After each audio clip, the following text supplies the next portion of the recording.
Сәлеметсіздер ме? Кеңес орта мектебінің қазақ тілі және әдебиеті пәні мұғалімі Сыдықова Назира Боркенқызы. Сәлеметсіздер ме балалар? Бүгін өтілетін сабағымыздың тақырыбы Тынымбай Нұрмағамбетовтың анасын сағынған бала әңгімесі. Сабақтың мақсаты әдеби шығарманың тақырыбы мен идеясын анықтау, сюжеттік дамуын сипаттау. Танымал қазақ жазушысы Тынымбай Нұрмағамбетов 1945 жылы 10 маусымда Қызылорда облысы Жаңақорған ауданының Бірлік кеңшарында дүниеге келген.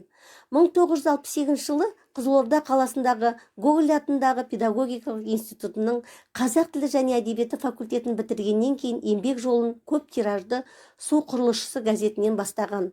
Қызылорда облыстық радио комитетінде істеген. Жазушы баспасында редактор қызметін атқарған. 1981 жылы Максим Горький атындағы жоғары әдебиет курсын бітірген. Айманов атындағы Қазақфильм киностудиясының сценарийлық коллегиясында қызмет істеген. Алғашқы әңгімелер жинағы 1971 жылы «Қауын иісі» деген атпен шықты. Содан бері бірталай кітабы жарық көрді. Біраз туындысы орыс тіліне аударылып, жеке кітап болып басылды. «Хош бол ата», «Қарлығаштың ұясы» повестері, «Жалын альманахы» бірлесіп өткізген жабық конкурста жүлде алған. Орыс тілінде шыққан «Қауын иісі» кітабы үшін бүкіл одақтық Максим Горький атындағы конкурстың дипломын ие болды. Халықаралық қазақ пен клубы сыйлығын алған, құрмет орденінің иегері. Табалдырығына табын, жоғалған көл, кемпірлер үкімі пьесаларының тырналар ұшып барады телефильмі сценарийінің авторы.